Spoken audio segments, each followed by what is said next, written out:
Je me disais toujours, si tu es une bonne personne, bah, les gens vont être bons avec toi. Mais c'est pas vrai, c'est pas vrai du tout. Mais au final, j'ai appris vraiment le monde du football comment c'est dans ces moments difficiles. Et même si tu le sais, tu sais un peu que bon, le foot c'est un sport collectif, mais t'es seul, t'es seul. Salut, c'est ça mon petit, c'est Carré. J'ai un frère, 2 sœurs et une mère. C'est ça ma famille. Je suis tombé amoureux du ballon parce qu'au final, c'était la seule chose, on va dire, que je retrouvais dehors, en bas de l'immeuble, avec des personnes qui étaient bien plus âgées que moi. Donc à chaque fois, je me disais, ah, ils sont plus grands, bah, je vais leur montrer que moi aussi, je sais jouer au football. Et on va dire, à 5-6 ans, c'est pas tous les gamins qui arrivent à faire 50 jongles, pied gauche, 50 jongles, pied droit. Mais à cet âge-là, surtout, j'étais très timide. Donc dès qu'on me disait ça, moi, je disais non, moi, je sais pas faire. Et c'était mon frère, en fait, qui me vendait, qui disait, oh, vous avez pas vu mon frère? Vous savez pas ce qu'il... Et moi, je disais non, pourquoi? Et au final, il me dit, ah ouais, fais 50 jongles. Et je me mettais à faire des jongles et c'était ma manière de m'exprimer. J'arrive à l'OL à 8 ans. Je passe, on va dire, chaque catégorie. Ça se passe plutôt bien. Il y a des bons retours des entraîneurs. Et c'est plus, je pense, quand je rentre en sport-études à 12 ans. C'est à ce moment-là où je me suis dit, ah, pourquoi pas le foot? On était dans un collège privé. C'est les parents qui peuvent se permettre de payer une scolarité assez chère à leurs enfants. Et sauf que nous, c'était l'OL qui payait tout, la totalité ou une partie. Donc ces élèves-là, ils venaient déjà en marque, il y avait déjà des filles qui venaient avec des sacs. Et moi, j'étais là, je me dis, waouh, je suis dans quel monde là? J'avais pas encore ces moyens-là. Et c'était ma mère qui m'achetait des vêtements. Et je te dis, on allait à Babou. C'était à 14-15 ans, ouais, 15 ans, à 14-15 ans que j'ai commencé à avoir des revenus, hein, on va dire un salaire. C'était 1500. Et 1500, déjà, je me souviens, ma mère, elle gagnait même pas ça. Ma mère, elle gagnait pas ça, donc je savais ce que c'était, ce que ça représentait. Et j'ai eu la chance, encore une fois, ma mère, elle me disait, c'est ton argent. Et il faut garder pour ton permis, pour le reste, tu vois, il faut penser à l'avenir. Et c'est vrai que je pense que la première chose que j'ai achetée, c'était peut-être comment ça s'appelle, iPod. Et vu que j'adore la musique, et donc ma mère elle m'a dit ok, tu peux te l'acheter, mais après j'ai pas fait de folie, je restais toujours à Babou. On allait toujours à Babou et ça m'allait très bien comme ça. Et à cette période, je voyais Neymar qui était à Santos. Je regardais toutes ces vidéos, je me disais waouh, il a la chance, il a la crête, il a les cheveux comme ça lisses, oh j'ai envie d'avoir ça. Donc je m'en souviens, j'avais dit à ma mère stop parce que c'était elle qui me coupait les cheveux. J'ai quand même des revenus maintenant, donc un coiffeur à l'époque c'était 5 €, je crois, 5 ou 10 €. Donc j'ai dit à ma mère, ouais, est-ce que je pourrais y aller une fois toutes les 2 semaines? Elle m'a dit, ok, pas de souci. Donc je suis allé, j'ai demandé de faire un défrisage, de faire une crête. Et moi ça me plaisait, tu vois, donc dès qu'il y avait un peu de vent, de faire ça. Et en plus, ce qui se passe, c'est qu'on veut toujours ce qu'on n'a pas. Donc moi j'ai les cheveux, on va dire, crépus, et je voulais les cheveux lisses. Et donc au final, j'allais tout le temps. Franchement, je faisais des défrisages tous les 10 jours. Et moi, je pensais que c'était, que ça m'allait bien, tu vois. Peut-être sur le moment, mais maintenant, avec un peu de recul, je me dis, qu'est-ce que j'ai foutu? C'était horrible. C'était horrible.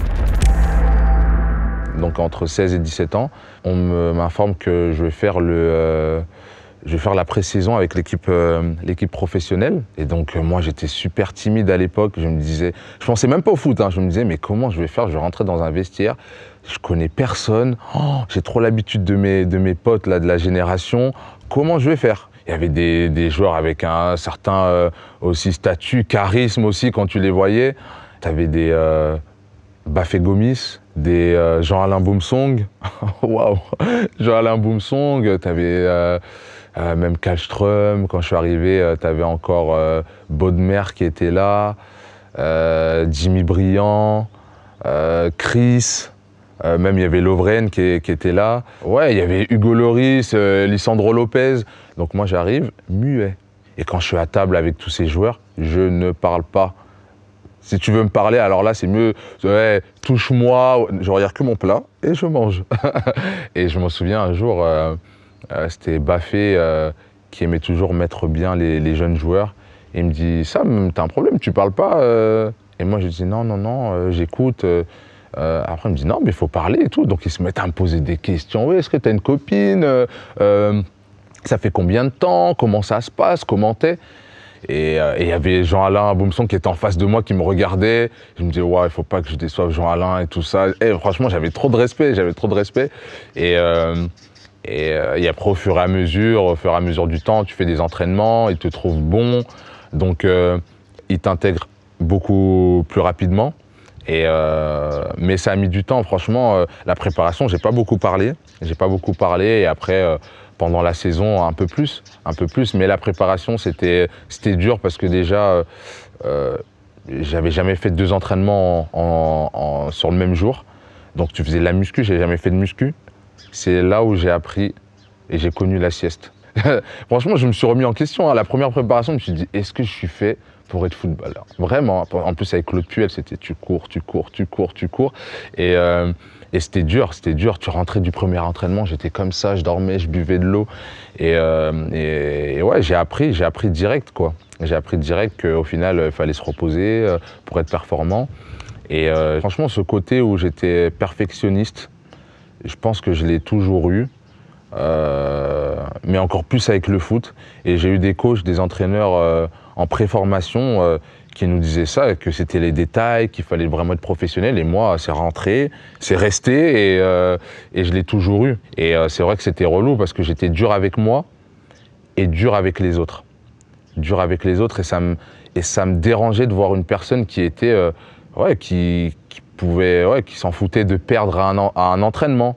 De louper une passe, c'est normal. Non, tu peux pas être content de toi. Si tu loupes une passe simple, tu peux pas. Si tu manques de concentration alors que c'est quelque chose d'assez simple, tu peux pas. Et c'est les détails, et je sais que j'ai toujours été comme ça, je sais que c'était relou. Même moi, par exemple, sur un match, je pouvais être bon, mais j'avais du mal à le dire en disant ouais, j'ai été bon. Non, à chaque fois, je trouvais quelque chose, je dis non, mais tu vois, là, j'ai loupé ça. Et les gens, je m'en souviens, les gens de ma famille me disent non, mais Sam, là, t'abuses, tu vois. Là, t'abuses, t'es trop sur le détail et tout ça. Il faut que tu sois content des choses que tu as pu faire. C'est bien que tu sois conscient des choses que tu as loupées, mais tu peux pas être comme ça, sinon tu vas te tuer. Et d'un autre côté, je suis un peu dans le groupe, je suis le fou du groupe, tu vois. Et j'aime bien rigoler, taquiner, chambrer. Et voilà, mais il faut bien me connaître pour avoir ces 2 facettes-là de moi. Je le connaissais parce qu'à l'époque, à Lyon, on faisait souvent des matchs entre les 19 ans et la réserve. Et donc là, ce match-là, c'était tous les mercredis, on attendait ça. Oh là là, c'était la bagarre. Donc il y avait souvent des joueurs qui étaient en pro, mais qui ne jouaient pas, qui redescendaient en CFA. Dont Alex, Clément Grenier, des fois il y avait Max Gonalon, si je ne me trompe pas, Yannis Taffer qui redescendait. Et là, on savait que nous, les 19 ans, c'était la guerre. Ah ouais, c'était la guerre. Donc moi, je l'ai connu là. Donc je l'avais au marquage, tu vois. Et même au contact, c'est pas le joueur qui va venir se plaindre en mode « Ah, tu m'as fait mal », non, tu vois. Et après, quand je suis monté dans le groupe pro et que je commençais à être dans le groupe, une des premières fois, c'était lors d'un déplacement à Paris. À Paris, on jouait au parc, je me souviens, et Rémi Garde, il me dit « Je t'emmène avec moi ». Et donc, il y avait Alex dans le groupe, et il connaissait déjà tout le monde. Et Alex, c'est un peu le petit rigolo, tu vois. On a pris le train, et je me souviens, il se met juste devant moi, et d'un coup, je vois, il se retourne, il me fixe comme ça. On parlait un peu, il y avait d'autres joueurs qui parlaient, il me fixe. Et à l'époque, Alex, il avait ce problème-là il pouvait te fixer, et tu te dis, mais pourquoi tu me regardes comme ça? Il dit, ah non, mais je sais pas, je le fais tout le temps. Il m'a fixé, et moi, timide que je suis, je voulais limite baisser les yeux. Je me dis, mais qu'est-ce qu'il fait, lui? Il me fixe comme ça, il est fou, cet antillais, là, il me regarde comme ça. Donc il m'a fixé, comme ça, il m'a dit, ah non, non, non, t'inquiète, et tout ça. Et après, on a commencé à parler, on a commencé à rigoler. Et c'est à partir de là qu'à chaque fois que je revenais dans le groupe, il me disait, non, mets-toi à côté de moi et tout ça. Il me dit, tu sais pas où te mettre? Il me dit, non, t'inquiète, moi je gère pour toi. Donc il me disait, mets-toi à côté de moi à table. Et après, c'est devenu fluide, quoi. Mais il y a tellement d'anecdotes, franchement, je te dis ça. Je me souviens d'une fois où on était dans les douches. Et à l'époque, on devait ramener nos gels douche à Lyon parce qu'il y en avait pas. Donc chacun devait acheter le sien. Et il y avait certains joueurs qui n'achetaient jamais et qui demandaient toujours « Ah, tu peux me donner, tu peux me donner ». Et un jour, avec Alex, on se dit on en a marre de ces gens-là. On va leur faire comprendre que tout le monde a un salaire et tout le monde peut s'acheter du gel douche. Et donc, on avait pris, à l'époque, il y avait des crèmes de massage où, en fait, ça te faisait chaud-froid quand tu la mettais.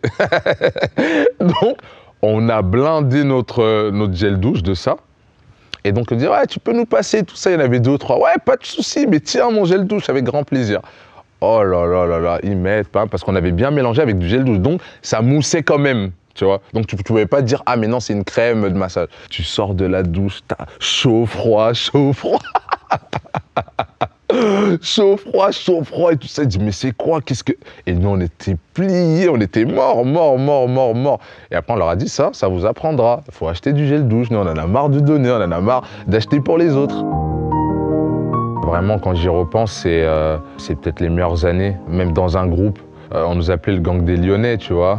Bon, il y avait Coco Tolisso, il y avait Anto Lopez, même si lui, il était avec nous sans y être, tu vois, parce qu'il savait les conneries qu'on faisait et il voulait pas être assimilé à ça, tu vois. Et après, il y avait Jordan Ferry, même s'il vient du Sud, mais ça faisait des années qu'il était à Lyon avec nous, donc c'est comme si c'était un Lyonnais, tu vois.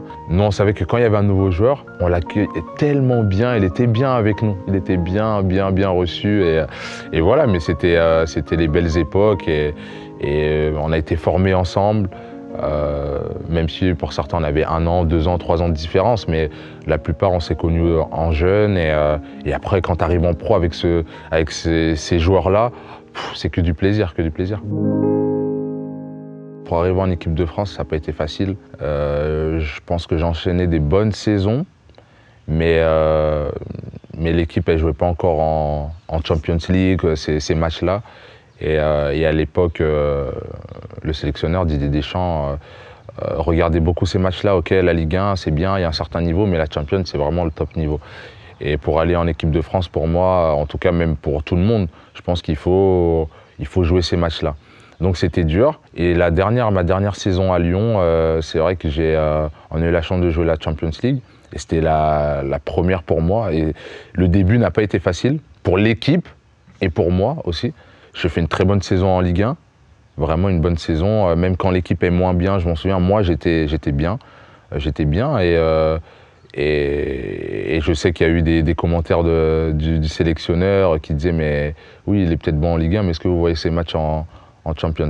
C'était la réalité. Je me suis dit, bon, je vais devoir faire beaucoup plus pour pouvoir être appelé. Et après, c'est vrai qu'il y avait aussi j'étais quelqu'un de très impulsif. Et je sais que j'ai eu des échos comme quoi ça dérangeait le coach, le sélectionneur, parce qu'il a besoin aussi de quelqu'un d'assez serein, de quelqu'un d'assez sûr de lui sur le terrain.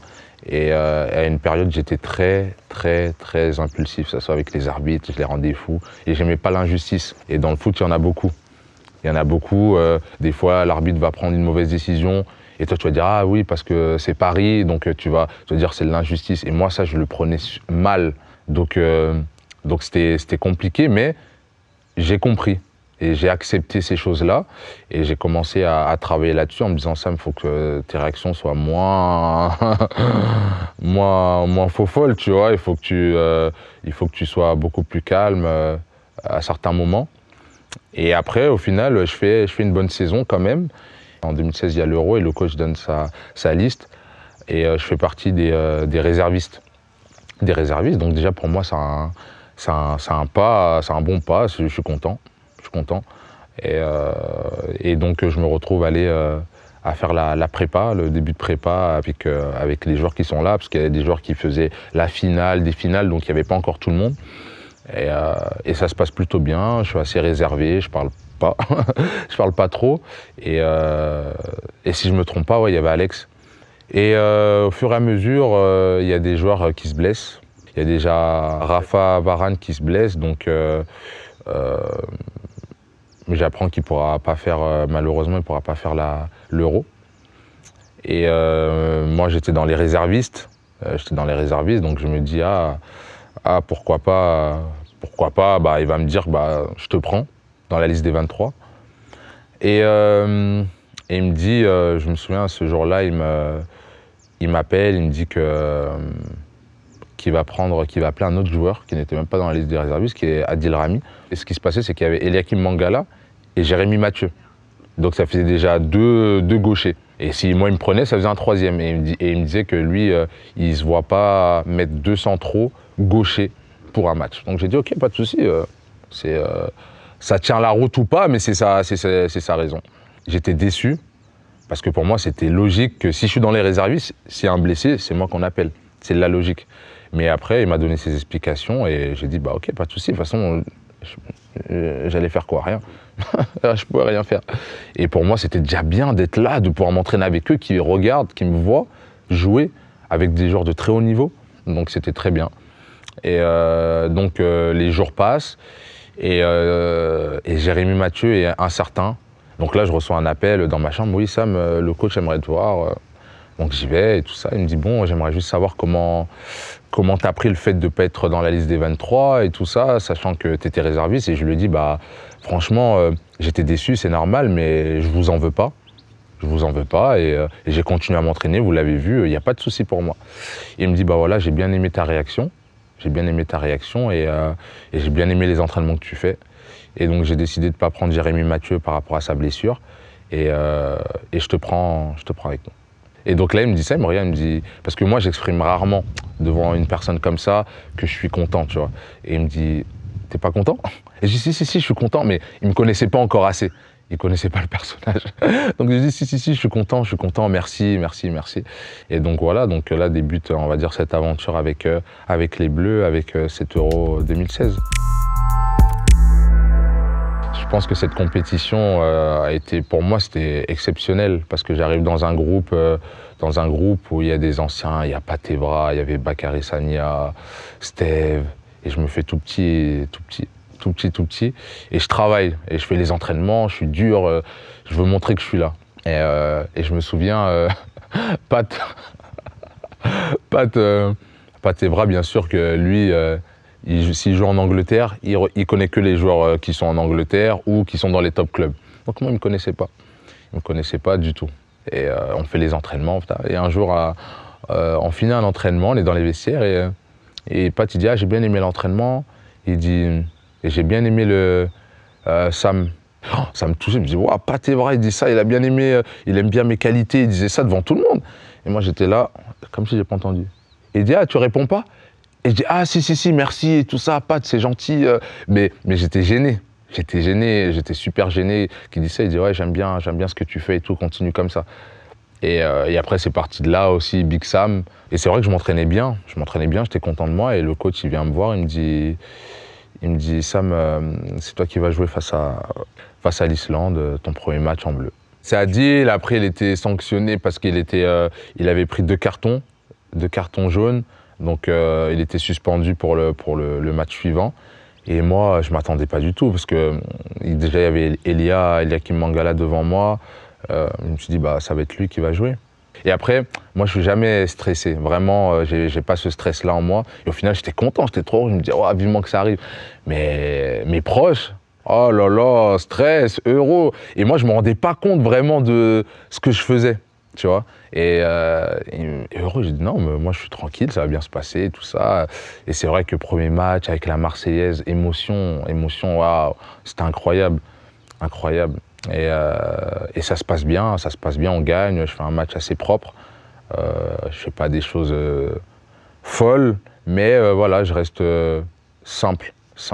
Et ça se passe bien, on gagne.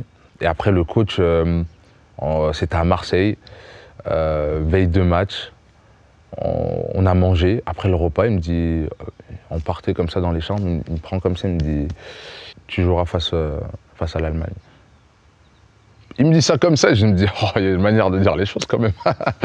Mais il m'a dit ça comme ça, il m'a dit tu joueras contre l'Allemagne et ça va bien se passer. Je joue normalement. Et au final, j'ai enchaîné et ça s'est super bien passé aussi. En plus, à Marseille, c'était incroyable, ambiance. Je pense que c'est l'un de mes plus beaux matchs en équipe de France. Ce match-là, il était incroyable. Et face à l'Allemagne en demi-finale, c'était un match inoubliable. On se qualifie pour la finale et après, on connaît la fin. Pour moi, c'était aussi un gros moment de ma carrière parce que j'ai savouré quand même. Il fallait que je me rende compte que j'ai joué une finale de l'Euro. Et je suis passé par tellement d'étapes avant d'arriver jusque-là. Donc elle était belle, mais avec un goût amer à la fin où on perd face à cette équipe du Portugal. Je suis heureux à ce moment-là, après cette finale, après l'enchaînement aussi, ma signature à Barcelone.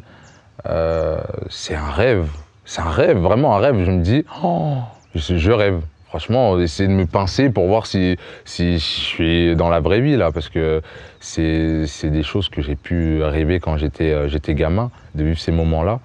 Et au final, c'est la réalité, donc je profite au max. Ouais, à Barcelone, c'était pendant cette dernière saison avec Lyon, à partir de février-mars.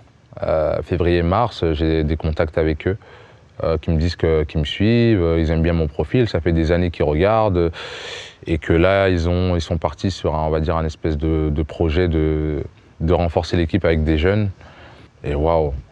Moi déjà, je me dis, c'est bon, je suis espagnol, moi, c'est bon. Quand ils m'ont dit ça, j'ai dit, vous inquiétez pas.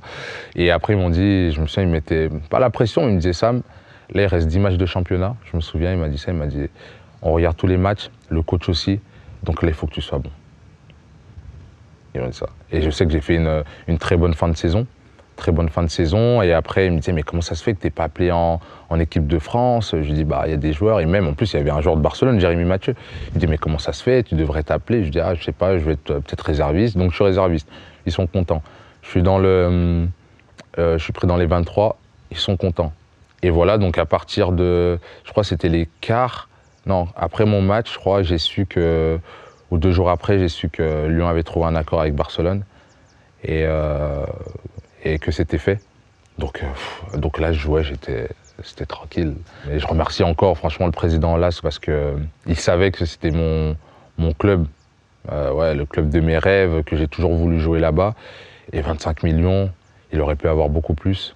Et il m'a dit, pour toi, je vais faire cet effort-là parce qu'au final, t'as donné énormément à Lyon, tu as toujours été bien respectueux et que tu le mérites. Donc il n'a pas fait de problème.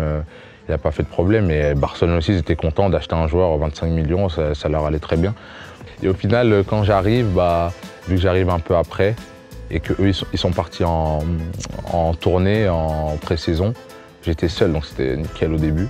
Et après, quand ils sont rentrés, voilà, ils m'ont tellement bien accueilli, tout le monde. Je me souviens, Busquets qui faisait que parler avec moi, il me parlait de l'Euro, il me disait ah, pourquoi vous n'avez pas gagné?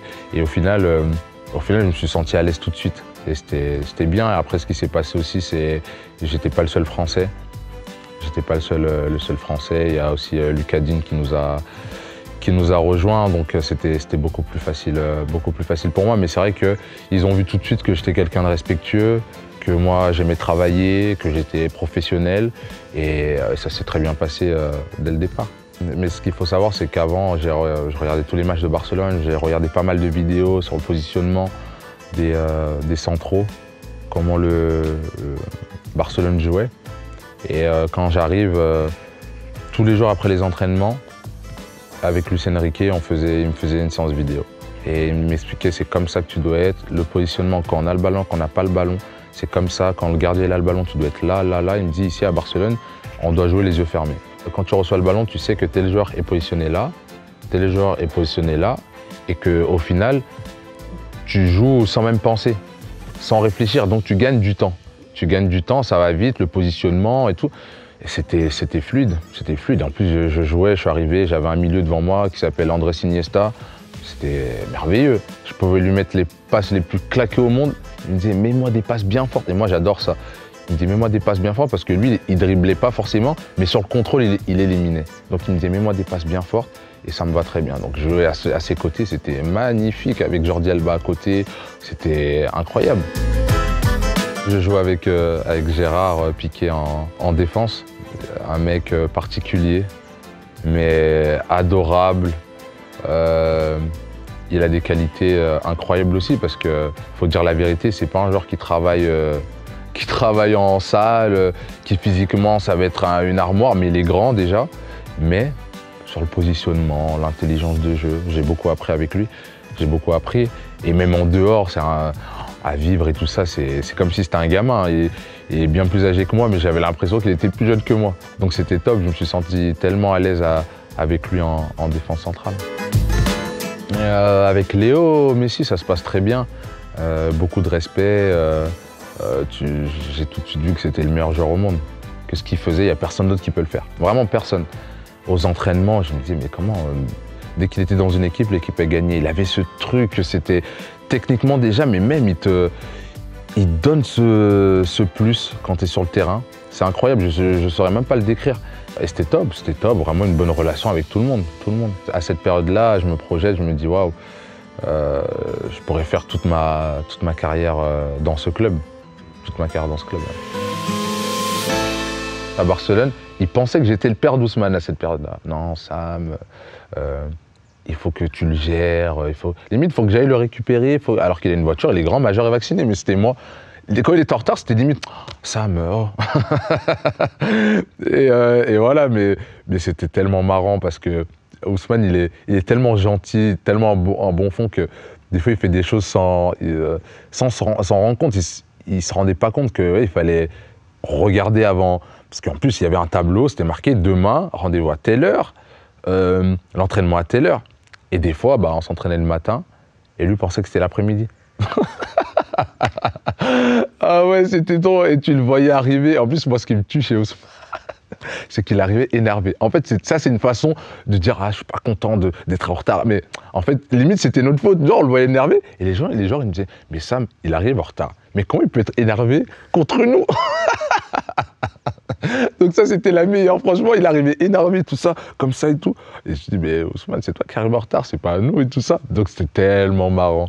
Tellement marrant. Et il y a trop d'anecdotes avec Ousmane. Franchement, c'était, je crois, une tous les jours. La dernière, moi, en tout cas, c'était, je crois que c'était pendant je sais pas si c'était la trêve hivernale ou quelques jours avant. Et je reçois des vidéos de mes potes qui me disent, ah ouais, Ousmane, il se marie. Je dis, hein? Comment ça, Ousmane, il se marie? À quelle heure il a une femme, Ousmane? À quelle heure il a une femme? Donc il y a quelques vidéos et des fois sur internet il y a des choses qui tournent mais c'est pas la réalité. Donc je dis mais non c'est pas possible, c'est pas possible. Mais je lui ai envoyé un message demain matin pour savoir. Donc je lui dis ouais Ousmane ça va et tout ça. Il me dit ouais ça va très bien. Je dis ah ouais mais j'ai reçu des vidéos mais les gens ils sont fous. Comment ça tu t'es marié? Il me dit ah si je me suis marié. Je lui dis mais frérot, limite on vit ensemble, on est tout le temps ensemble. Préviens le frérot quand même. Préviens le frérot, là tu me dis ça, comme si tu allais à la boulangerie et tu m'as dit j'ai acheté une baguette de pain. Je savais rien du tout. Et j'étais pas le seul, personne savait. Personne. Ah non, Ousmane, il vit dans un monde, il y a que lui dans ce monde-là. Mais je pense qu'il a grandi, il a pris en maturité, il a changé, mais je pense qu'il aura toujours ce côté-là un peu space où il est dans son monde, quoi. En équipe de France, bien sûr, je fais pas mal de matchs de qualification titulaire parce que une fois, c'est Raph qui se blesse. Une autre fois, c'est Lolo Koscielny qui se blesse. Donc moi, je suis toujours là. Je joue. Mais tu sais pas vraiment si les deux sont là, si c'est moi qui vais jouer ou pas. Mais ça, je pense qu'on pourra jamais le savoir parce qu'il y a eu la blessure de Lolo, une grave blessure, Koscielny, donc il a empêché de faire cette Coupe du Monde.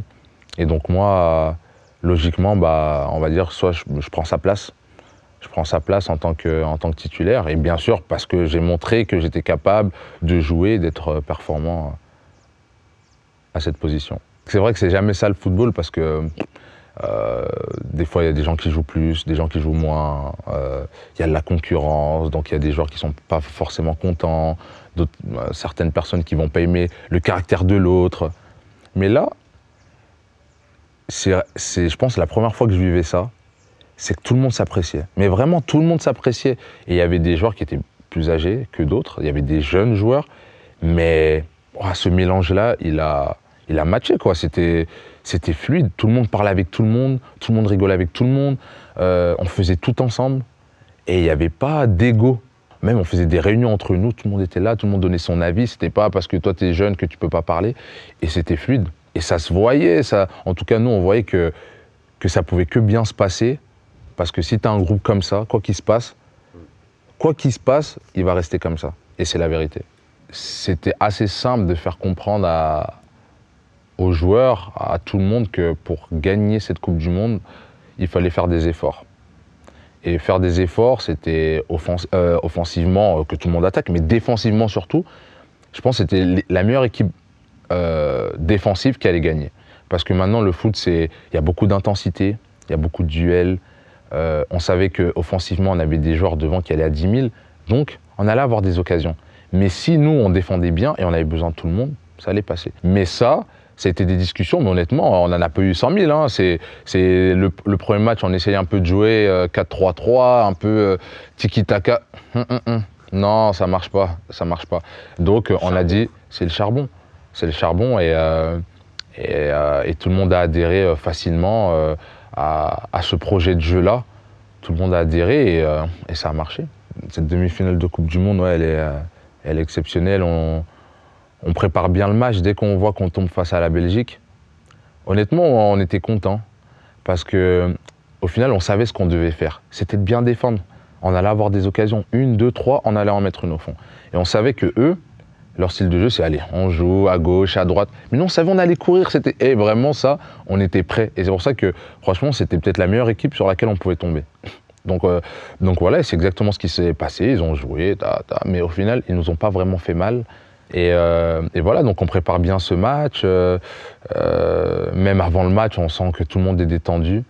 Tout le monde est détendu, ça rigole. Et je me souviens que des fois, on pouvait même danser un peu, faire des petits pas dans les vestiaires. Et à un moment, je parle un peu de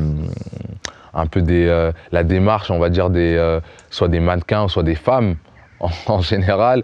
Et j'imite bien. Honnêtement, je le fais bien et tout ça. Et j'étais dans le vestiaire, je fais ça comme ça, bam, bam, bam, je casse un peu la démarche et tout le monde rigole. Et le coach il dit « Ah, je savais pas qu'on avait une femme dans le groupe ». Il dit ça et tout le monde rigole. Vraiment, tout le monde rigole. Et après, je dis « Bah, vous savez quoi, si je marque, je vais faire ça ». Mais je disais ça, bien sûr, à quelle heure je vais marquer. Donc le match passe, première mi-temps, non, 0-0. 0-0 et je me souviens à la mi-temps et tout, moi je mets toujours du parfum avant de... C'est une habitude que comment ça s'appelle, Gila Djara m'avait donnée. Elle m'avait dit à Madrid, tu sais pourquoi on gagne des titres? Si tu nous vois tous là, avant les matchs, avant de sortir sur le terrain, tout le monde sent bon et c'est du Dior qu'il faut mettre. Ah oui, il m'avait dit ça. Et bien sûr, moi mon parfum c'était ça, c'était cette marque-là. Donc à la mi-temps, alors que c'était Belgique et tout ça, moi, en toute déconnade, je dis ça, c'est le parfum de la victoire, ça. C'est le parfum de la victoire qui va nous emmener en finale. Je mets, bam, bam, bam. Et quelques minutes après, corner. Et je passe devant Fellaini. Et je marque. Et directement, dans ma tête, je pense à rien d'autre à part cette démarche. Et c'est pour ça que derrière, quand tu vois les images, tu vois qu'il y a Grisi qui savait que j'allais faire ça, qui arrive derrière aussi un peu comme ça. Paul qui savait aussi. Et parce qu'avant le match, il s'est passé cette petite histoire. Et il savait que si je marquais, j'allais faire ça. Et on m'en parle tout le temps. Et au final, les gens me parlent tout le temps de ça. Franchement, dès que, surtout en France, ou même dès que je crois un Belge, ah c'est fini, ah ouais, ah non il est mort, il est pas bien. Il dit ah ouais non, en plus avec la démarche là c'était, ah là tu nous as tués. Et voilà, mais c'est vrai que je pense que ça restera à vie dans les têtes des gens et encore plus des supporters français. On connaît tous l'histoire de l'extincteur, ce qui s'est passé, mais je pense que ce moment-là, il est mémorable. Mémorable, c'est qu'en plus on avait l'autorisation d'aller manger sur Moscou. Donc on va manger sur Moscou, on arrive, on avait passé un bon moment et là on commence tous un peu à chanter dans les couloirs et tout ça. Et juste en dessous, on était je crois au 3e étage et au 2e, il y avait le coach, il y avait le président de la fédération, il y avait tout le monde. Mais là, à ce moment-là, on calcule rien. Et bien sûr, on aimait bien embêter les gens, taper. Si tu ouvrais la porte, c'était mort. Ta chambre, elle était, oh là là, c'était un carnage. Et bien sûr, Adil, lui, il aimait pas ça. Il était geek, il jouait à sa play, à son truc. Et bien sûr, ça tombe sur lui. Mais on n'a rien fait, on a juste toqué. Et lui, il avait déjà préparé le coup. Et là, il a sorti l'extincteur. Et je crois que c'est pas les mêmes en Russie et en France. C'est pas les mêmes. Parce qu'il a à peine appuyé sur l'extincteur là, que ça a fait une fumée. Mais j'ai jamais vu ça de ma vie. En plus, une fumée, mais toxique, hein, c'était toxique. Donc nous, on était là, on était encore tous contents. Fumée, on courait, et ça sonne. On se dit, on est dans la merde, oh là là. Donc là, on avait encore nos tenues civiles. Et là, tout le monde a dit « Oh, mais il faut pas qu'on nous voit comme ça ». Tout le monde allait dans sa chambre et dans les chambres, donc la fumée rentrait dans les chambres. Tout le monde allait changer en mode « Non, comme ça, si le coach il nous voit, il voit qu'on est en tenue pour dormir. » Pour dormir et tout ça. On allait changer, on respirait mal. Et on sort comme ça, on voit des mecs arriver avec des masques. Il faut sortir, c'est toxique et tout ça. Donc on sort tous. Je sais pas, il devait être 3h, 4h du matin. Et donc ils font sortir, évacuer tout le monde. Donc le coach, le président de la fédération, tout le monde. Tout le monde. Et là on voit le coach qui commence à faire les 100 pas. Mais vraiment les 100 pas. Et on se regarde, on se dit, mais les gars, vous pensez que le coach, il se dit quoi, là? En ce moment, il fait des 100 pas. En plus, nous, on se disait, mais attends, à 4h du matin, t'es au téléphone avec qui? Non, arrête de faire genre. On se disait ça. On se dit, mais pourquoi? Viens directement nous parler, nous taper dessus. Et voilà. Mais au final, non, il nous a rien dit. Il faisait les 100 pas. Et au final, dès que la situation était réglée, ben, on est tous remontés dans nos chambres. Et on se disait, waouh, demain, je pense qu'on va prendre cher. Et il nous a dit, écoutez les gars, j'étais à 2 doigts de vous tuer, mais j'ai repensé aussi moi à mes années quand j'étais footballeur quoi, et que je jouais. J'ai fait des conneries aussi et je pense que ça valait pas la peine de vous taper dessus. Et donc voilà, il a dit par contre c'est la dernière fois que ça se produit quand même parce que 4h du matin, tout le monde dormait. Et voilà, et après Adil, gentil qu'il est, il a décidé d'assumer d'assumer ce qu'il avait fait et ça s'est très bien passé. Mais c'était incroyable entre la peur de que le coach nous tape dessus, entre la fumée, tu te disais mais ouais, comment j'arrive à respirer? Oh, c'était incroyable, incroyable comme scénario. C'est triste que les gens oublient ce qui s'est passé en 2018 et ce qu'il a fait pour que la France gagne la Coupe du Monde. Il a joué avec son genou qui était pas à 100%. Et il a continué à jouer dessus malgré les douleurs et que son genou il gonflait après chaque match. Pendant les matchs, j'ai pas de douleur, mais c'est après les matchs. C'est le lendemain des matchs où waouh, où j'ai mal. Où j'ai mal, je me dis waouh, mon genou gonflé, inflammation totale. Je me dis waouh, comment je vais faire? Et même en plus, il y avait des voyages à faire. Et il faut savoir que quand tu prends l'avion, bah ça gonfle. Et donc j'étais là avec ma poche de glace, toujours après les matchs, pour essayer de gérer cette inflammation-là. J'oubliais un peu ça parce que l'équipe vivait tellement bien et les résultats étaient là. Mais je sais qu'au fond, quand des fois je me retrouvais dans mon lit, je me disais waouh, comment je vais faire pour que ça passe? La blessure, elle peut t'emmener très bas. C'est pour ça que cette Coupe du Monde, au final, maintenant, je garde que le positif. Mais à un certain moment, bah, limite, je ne pouvais plus parler de la Coupe du Monde. On me parlait de la Coupe du Monde ou même quand on me disait « Ah, ça me casse la tête ». Non, non, non. En fait, j'avais un truc en moi qui me faisait mal. Je ne pouvais plus parler de l'équipe de France, plus parler de la Coupe du Monde. La musique à sa démarche, je ne pouvais plus. Ça me faisait mal. Mais au final, je ne pouvais pas le montrer devant les gens. Ils vont dire « Mais qu'est-ce qu'il me raconte? Il a gagné la Coupe du Monde ». Mais ils ne savaient pas ce que j'avais vraiment vécu, quoi. Et c'est à ce moment-là où vraiment j'ai eu des douleurs, quoi, des vraies douleurs, où le matin, t'as pas envie de sortir du lit. T'as pas envie de sortir du lit et après, ça a suivi en rentrant à Barcelone avec tout ce qui a pu se passer, mais ça a débuté là. Je pense que j'ai été mal accompagné aussi, il y a des choses comme ça qui font que tu te sens seul dans cette situation-là, on te laisse un peu, on te met la faute sur toi alors que c'est toi qui subis, tu vois. Et c'est pas facile à gérer, tu t'attends à ce que les gens qui sont là, qui sont censés travailler pour toi, pour t'aider à te remettre, bah, au contraire, ils sont là pour t'enterrer limite. Et je pense que moi j'étais une cible facile parce que déjà ça faisait des années que je jouais pas, j'avais un salaire assez important au club et chaque jour il y avait quelque chose qui sortait. À certains moments, ils disaient ouais, mon hygiène de vie était pas forcément bonne, alors que j'ai toujours eu une bonne hygiène de vie. Parce que je me souviens quand je suis arrivé à Barcelone, ils disaient waouh, quel professionnalisme. Et après, quand je suis blessé, ils disent que je suis pas, je suis pas professionnel, pas sérieux, une hygiène de vie pas très bonne. Donc ça et ensuite concernant, je me souviens l'affaire Léo Messi, ils disaient que bah, c'est de ma faute si Léo est parti parce que soit j'ai pas voulu baisser mon salaire, soit que ils m'ont fait passer pour la personne qui pense qu'à l'argent. Mais alors que moi, comme j'ai toujours dit, oui, je dois être payé par rapport au métier que je fais. Après, ce que je gagne, il y a des négociations, tu négocies. Si le club a décidé de me donner ce salaire-là, c'est qu'il y a une raison. C'est pas moi, je leur ai pas mis le couteau là en leur disant hey, si vous ne me le donnez pas, ça va mal se passer. Non, on a trouvé un accord. Mais moi, je sais que le foot, je le fais par amour du foot. Vraiment, j'aime le foot. Les gens ils savent très bien que je passe mon temps à regarder les matchs de foot, à étudier, à regarder, à analyser. Parce que j'aime ça. C'est ça, moi, qui me donne ce plaisir-là. Et certes, l'argent, c'est un plus. C'est un plus, mais ce que je peux dire aux gens, c'est que dans ces moments-là, t'as beau avoir de l'argent, tout ce que tu veux, t'es pas heureux. Et moi, j'étais pas heureux alors que j'avais l'argent. C'est pour ça que je dis que la presse, au final, c'est même plus de la presse. Parce que pour moi, la presse, c'est si tu as une info qui est vérifiée, qui est vraie, tu la sors. Voilà, c'est la vérité. Mais maintenant, la presse, c'est on va faire passer des messages pour que certaines personnes pensent certaines choses sans même savoir si ce message-là est vrai. Et au final, quand toi, tu essaies de t'informer, ou ces personnes-là, bah, elles vont lire la presse, donc elles vont dire bah, c'est vrai. Et c'est ce qui s'est passé. Parce qu'au final, moi, je parlais pas. Je parlais pas. Et même, je me disais que si je parlais, ils étaient trop forts pour pouvoir faire passer des messages. Et moi, j'avais pas ce temps-là à perdre. Vraiment, mon énergie, c'était que sur mon genou et sur comment revenir.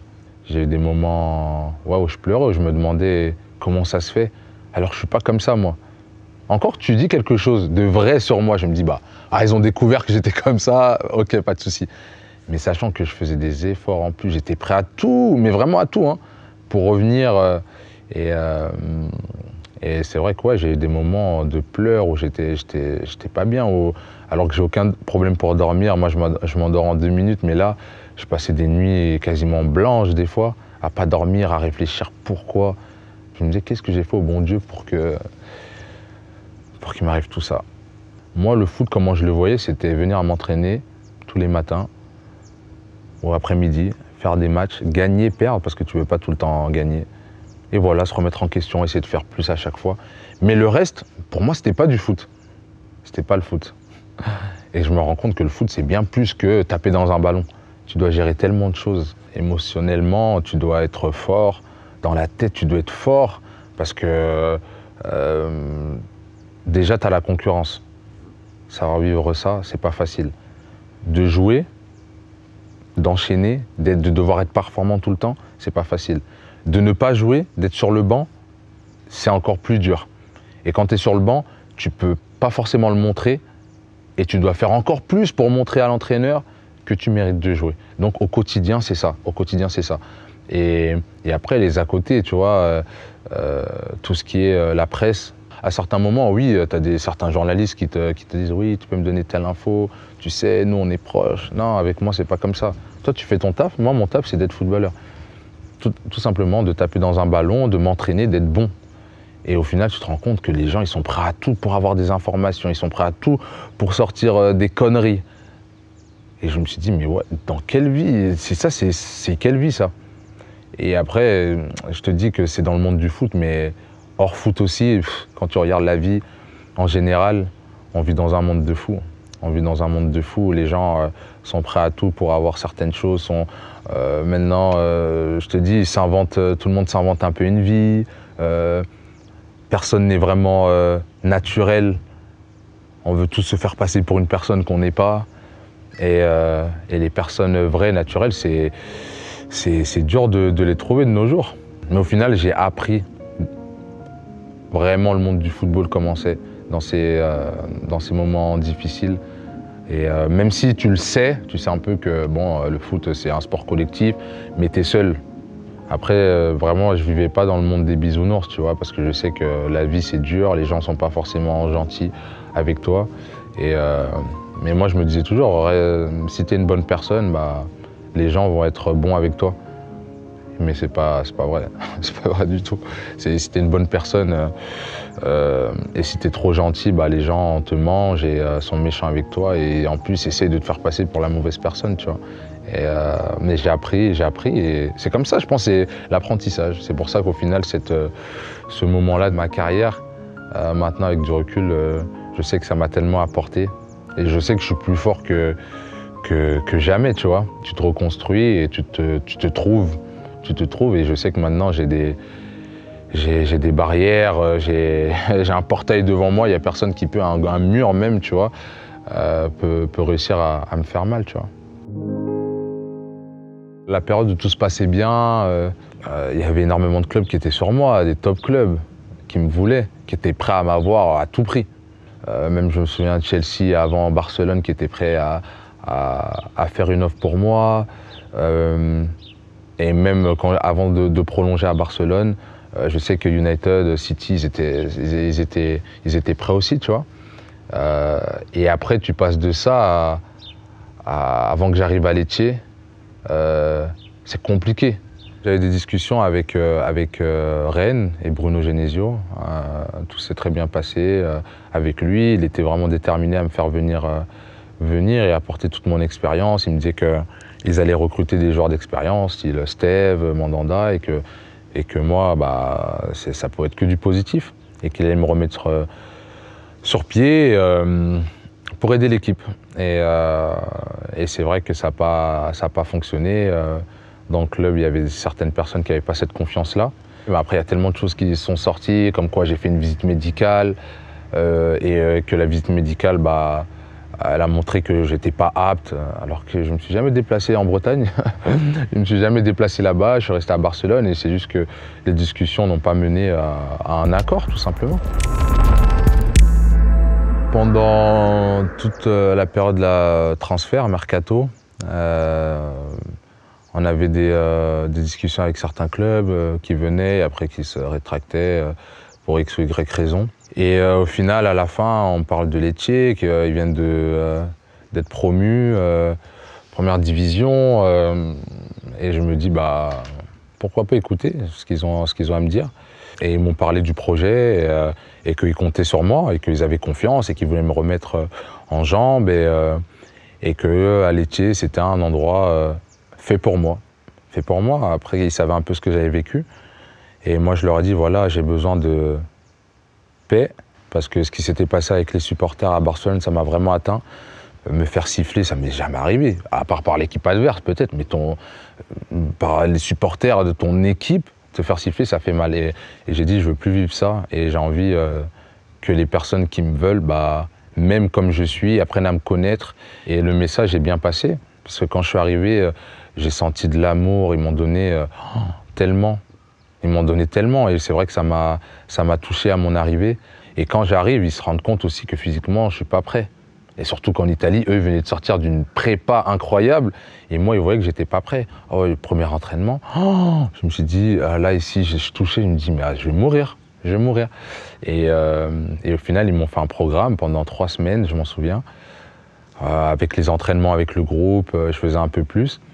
Mais pour rattraper plus ou moins le déficit que j'avais. Et donc j'ai travaillé. Mais je savais que ce n'était pas suffisant, qu'il me fallait beaucoup plus encore.